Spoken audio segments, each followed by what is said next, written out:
NEET 2025 खत्म हो गया और मैं तुम्हारे सामने वो कहने आया हूं जो तुम सुनना नहीं चाहते हो। पर जो तुम सुनना चाहते हो मैं कहूंगा नहीं, मैं वो कहूंगा जो एक शिक्षक को कहना चाहिए। सच्चाई तुम्हें बतानी चाहिए। एक दिन हो गया, रो धो लिए, बहुत सारा काम हो चुका है, पर सच्चाई से अवगत होते हैं। क्या पेपर इतना टफ आना चाहिए था? बिल्कुल आना चाहिए था मेरे हिसाब से। हाँ, हम भी मानते इतने टफ लेवल के पेपर हम नहीं करा रहे थे, हम एक्सपेक्टेशन नहीं थी। पिछले 2 साल से मैं कह रहा था कि पेपर टफ आएगा, पर ये दे ही नहीं रहे थे। कोविड के बाद जो डाइल्यूट करा था उसको स्टैंडर्ड इन्होंने बढ़ाया ही नहीं, पर एकदम से बढ़ाया। पर क्यों दुखी हो रहे हो कि यार मेरे 600 नंबर आते थे टेस्ट में, मेरे 520 आ रहे हैं। अरे जिसके 700 आ रहे थे उसके 600 आए। पेपर तो टफ होना ही था। ये पेपर सिर्फ ज्ञान का नहीं था या टफनेस लेवल का नहीं था। असलियत में इसमें वो जीता जो वाकई में अपना स्ट्रेस मैनेजमेंट कर सकता था एग्जामिनेशन में भी। जाहिर सी बात है, देश को काबिल डॉक्टर्स चाहिए। काबिल डॉक्टर्स क्या स्ट्रेस मैनेजमेंट करने चाहिए? हाँ, पर उससे पहले एक बात और बता दूंगा आपको, किस बच्चे को क्या करना चाहिए ध्यान से समझ लो। और थोड़े कड़े शब्दों में बोलूंगा, बुरा लगूंगा कोई बात नहीं, पर तुम्हारे काम की बात बोलूंगा। हाँ, तुम सुनना नहीं चाहते हो, अभी तुम्हें कंधा चाहिए रोने के लिए, वो मैं नहीं दे पाऊंगा। मैं वो बात करूंगा जो सच्चाई है। रोने धोने वाले डॉक्टर्स देश को नहीं चाहिए, या ऐसे कमजोर लोग नहीं चाहिए। काम की बात करते हैं। अगर तुम्हारे जनरल कैटेगरी में 500 से कम नंबर आ रहे हैं, ओबीसी में 480 से कम नंबर आ रहे हैं, इधर 450 से कम नंबर आ रहे हैं डब्ल्यूएस में, और एससी एसटी में तुम्हारे 350 से कम नंबर आ रहे हैं, तो तुम्हें कुछ और सोच लेना चाहिए। विकल्प सोचो, विकल्प सोचो।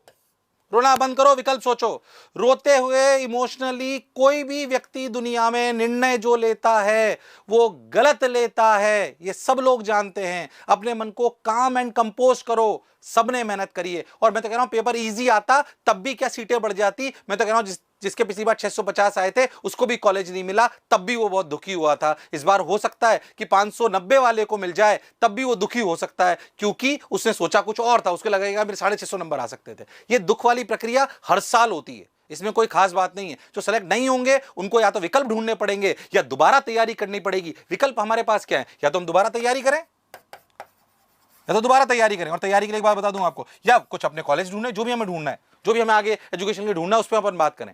जिनको तैयारी करनी है, जिनको तैयारी करनी है, उन्हें एक बात बता दूं, सेल्फ स्टडी से बात नहीं बनेगी। अब क्या आप सोचो कि मैं 10,000 के ऑनलाइन बैच में ऐसे टीवी की तरह लेक्चर को देखता रहूं, नोट्स भी नहीं बनाऊं और मेरा सिलेक्शन हो जाएगा? नहीं होगा। क्या अगले साल पेपर इतना ही टफ आएगा? बिल्कुल आएगा, और ऐसा ही आना चाहिए। तभी आप अच्छे डॉक्टर्स को अलग कर पाओगे जो स्ट्रेस मैनेजमेंट कर पाए। अरे क्यों घबरा गए पेपर में यार?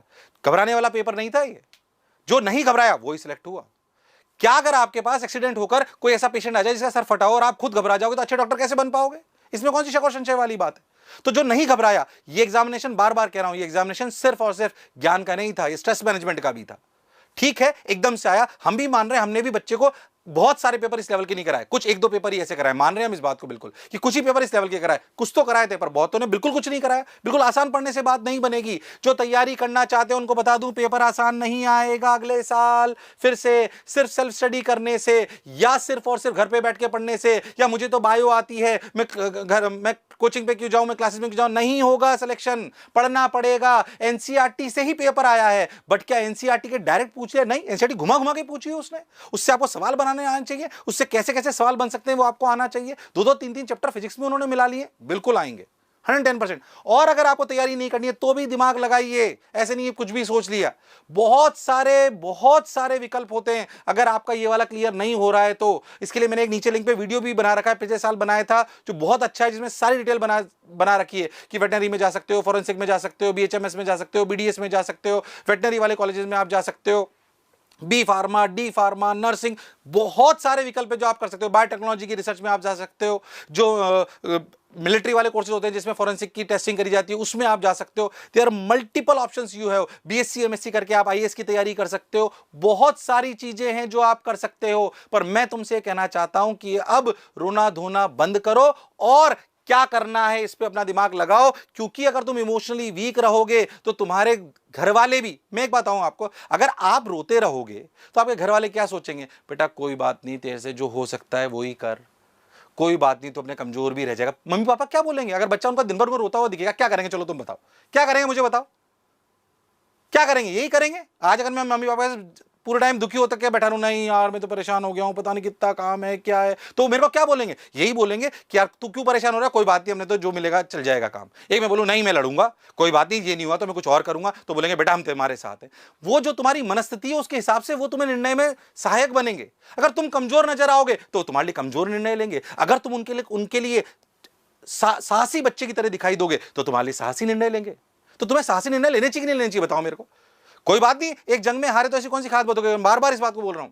जब भी हम जंग लड़ते हैं तो या तो जीतते हैं या सीखते हैं, कोई बात नहीं इसमें नहीं जीते तो सीखे तो सही यार, ऐसी कौन सी खास बात हो गई। आपको लग रहा है हम जो यहाँ खड़े के सारी जंग जीतते हुए आए क्या, बहुत लोगों को लग सकता है रणवीर सर पता नहीं क्या क्या कर गए आज तक, पता नहीं कितनी उपलब्धि है इनकी। मुझे पता है जितनी जंगें जीती होंगी उससे कम 20 गुना से ज्यादा जंगें हारी होंगी, वो तो किसी को याद ही नहीं है। पर मुझे पता है उस 20 जंग में हारने के बाद हम कितनी सारी जंग जीते हैं, क्योंकि उनसे हम सीखे थे। अरे बहुत सारी जगह आगे चले जाएंगे, अगर दोबारा तैयारी कर रहे होंगे तो इसी तरीके के पेपर के लिए तैयारी करेंगे, फोड़ के आएंगे, आसान आ जाए, टफ आ जाए, इजी आ जाए, किसी भी लेवल का पेपर आओ। जाहिर सी बात है अगले साल जब हम बच्चों को तैयारी कराएंगे तो टफ भी कराएंगे, इससे टफ पेपरों की भी तैयारी कराएंगे, इससे आसान की भी कराएंगे, इससे कमजोर की भी कराएंगे, सब तरह की तैयारी कराएंगे। मैं तो पैटर्न भी चेंज करके बताऊंगा, पूरे असर्शन रीजन सारे के सारे। मैं सिर्फ आपसे बोलना चाह रहा हूं, और हो सकता है मैं आपको थोड़ा सा कड़क टीचर नजर आ रहा हूं। मुझे पता है कि बच्चे जो है आज की तारीख में सिर्फ सुनना चाहते हैं, कोई बात नहीं बेटा तेरा नहीं हुआ तो क्या हुआ, मैं तेरे साथ हूं। अरे साथ ऊपर मैं कमजोर बनाने नहीं हूं, मैं बार बार कहता हूं मैं 2 लीडरशिप पे बिलीव करता हूं। पहली लीडरशिप वो, पहला मेंटोर वो जो बच्चे को एहसास कराए कि मैं तुम्हारे लिए कुछ भी कर सकता हूं, कुछ भी कर सकता हूं मैं। ये बच्चे को ज्यादा अच्छा लगता है, मैं आपको सही बता रहा हूं। पर मैं वैसा मेंटोर बनना चाहता हूं जो बच्चे में एहसास करे कि वो खुद कुछ भी कर सकता है, क्योंकि यही बच्चे को आगे ले जाता है। मैं भी उन्हीं लोगों का के लिए प्रेरणा को मानता हूं जो मुझे एहसास कराएं कि मैं कुछ भी कर सकता हूं। ये एहसास कराने वाले आपके पेरेंट्स भी हो सकते हैं, पर वास्तविकता में आप कैसा उनके सामने बिहेव कर रहे हो ना, ये निर्णय आप पर करता है। दिन भर रोते रहोगे कि मैं किसी लायक नहीं हूं, कुछ नहीं हूं, तो वो आपके लिए कमजोर निर्णय ही लेंगे जो आपको समझाने वाले हैं, चाहे आपके अध्यापक हो चाहे कुछ भी हो। आप उनसे बोलो कि हां मैंने इससे सीखा, अब मुझे आगे क्या करना चाहिए। कोई बात नहीं, एमबीबीएस कॉलेज मुझे इस साल नहीं मिल रहा तो क्या मैं दोबारा तैयारी करूं। निर्णय सोच समझ के लो। किसको निर्णय लेना चाहिए इसके लिए भी मैं एक वीडियो बनाऊंगा, सोच समझकर बताऊंगा आपको किसको लेना चाहिए किसको नहीं लेना चाहिए। बहुत सारे बच्चों को लोग तुम नहीं लो, जैसे जिस बच्चे को एक एग्जांपल लेता हूं, जिस बच्चे को 3 ड्रॉप से ज्यादा हो चुका है और उसने पूरी मेहनत करी थी इस साल भी और फिर भी उसका सिलेक्शन नहीं हुआ है, तो उसे नहीं लेना चाहिए ड्रॉप। और फिर भी जोश और जुनून है तो ड्रॉप ले, तो बीएससी के साथ कर भाई, तू बीएससी भी साथ में कर ताकि तेरा पूरा साल खराब नहीं हो। ऐसे थोड़ी किसी को बोल दिया 5वां ड्रॉप है तब भी तू लेता रहे यार। 5वां ड्रॉप अगर ले रहे हो, चौथा ड्रॉप अगर ले रहे हो और पूरी मेहनत के साथ ले रहे हो, तीसरा ड्रॉप अगर ले रहे हो तो आपको बीएससी साथ में लेनी चाहिए ताकि आपका पूरा साल खराब ना हो। गलत राय नहीं देंगे हम आपको, शिक्षा से प्रेरित होगी, स्वार्थ से प्रेरित नहीं होगी। फिर से मैं आपको कह रहा हूं कि आपको आपके निर्णय लेने की क्षमता होनी चाहिए। कड़क आवाज में बोल रहा हूं, एक शिक्षक के रूप में बोल रहा हूं। आशा करता हूं तुम्हें मेरी यह बात समझ में आई होगी। तुम कोई निर्णय रो धोकर नहीं लोगे, भारी मन से निर्णय नहीं लेंगे। किसी ने खूब बात बोली है कि जब क्रोध आ रहा हो तो कुछ बोलना नहीं चाहिए, जब हम रोने धोने वाले डिप्रेशन वाले मूड में हो तो कोई निर्णय नहीं लेना चाहिए, और जब बहुत खुश हो तो किसी से वादा नहीं करना चाहिए। तुम इस बीच वाली स्टेज में हो, अभी इस बीच वाली स्टेज से पहले काम एंड कंपोज स्टेज पे आओ कि मुझे करना क्या। अगले 2 दिन ये सोचूंगा कि दोबारा तैयारी करनी है या कोई कॉलेज ढूंढना है।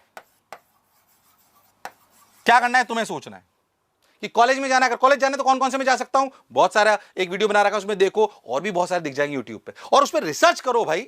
एक दिन में तय नहीं करना है, महीना 1.5 महीने लगा दो कि मेरे लिए क्या बेस्ट है। मैं बीएचएमएस में जा सकता हूं, बीडीएस में जा सकता हूं, यूनानी में जा सकता हूं, वेटनरी में जा सकता हूं, मेरे को बी फार्मा करनी चाहिए, डी फार्मा करनी चाहिए, बायोटेक्नोलॉजी करनी चाहिए, बायोटेक्नोलॉजी की रिसर्च करनी चाहिए। क्या करना चाहिए यह आपको पता होना चाहिए।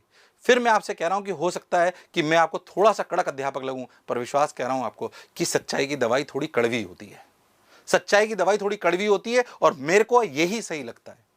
जितने भी बच्चे मुझे सुन रहे हैं, घबराइए मत, डरिए मत। सिर्फ ये एक एग्जाम तय नहीं करता कि आप जीवन में सफल होंगे नहीं होंगे। अगर आपने डॉक्टर बनने के सपने को मानव सेवा से जोड़ के लिया था, विश्वास मानो मानव सेवा आपको कहीं ना कहीं जरूर लेके जाएगी, इस रास्ते से नहीं तो किसी और रास्ते से यार। अगर तुम सोचिए मिलिट्री के किसी रिसर्च ऑर्गेनाइजेशन में चले गए जहां पे तुम फॉरेंसिक रिसर्च कर रहे हो मेडिकल से जुड़कर, तो तुम कितनी सेवा उन लोगों की कर रहे होंगे, मिलिट्री वाले फोर्सेस की, जो हमारे देश के लिए बहुत काम किए। तुम देश के मानव सेवा के कैसे काम में होगे तुम्हें पता नहीं पड़ेगा। मन में भाव होना चाहिए अल्टीमेटली मुझे क्या अचीव करना है।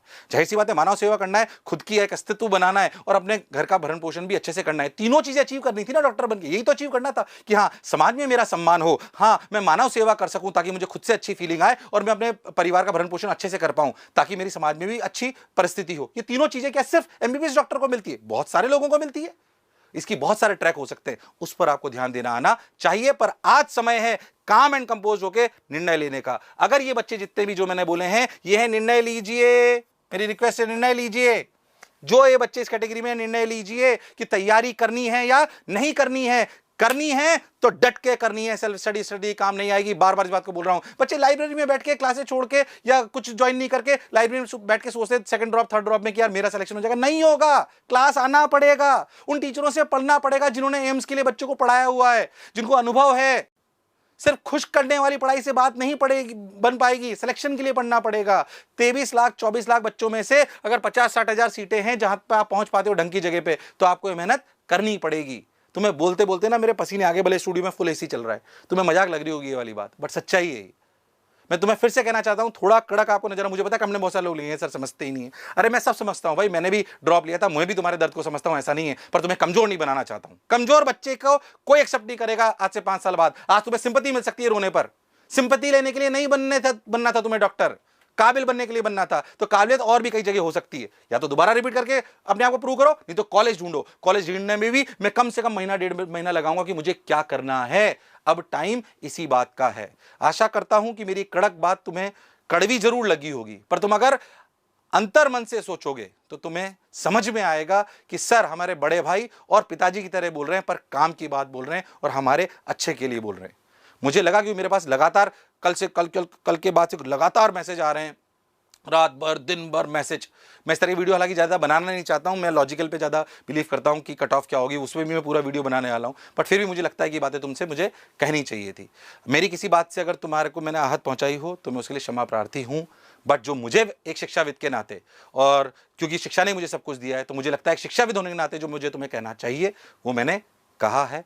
मुझे सुनने के लिए और इतना प्रेम बनाए रखने के लिए भी, बहुत बच्चों का प्रेम मुझे मिलता है, उसके लिए भी बहुत बहुत बहुत धन्यवाद। और आने वाला भविष्य जो मैं कह रहा हूं अगर तुम करोगे तो तुम्हारा बहुत उज्जवल होगा। हो सकता है रास्ते अलग अलग हों, पर मंजिल तुम्हारी सफलता की होगी, इसमें कोई शक और संशय वाली बात नहीं है। मुझे सुनने के लिए बहुत बहुत धन्यवाद। Thank you.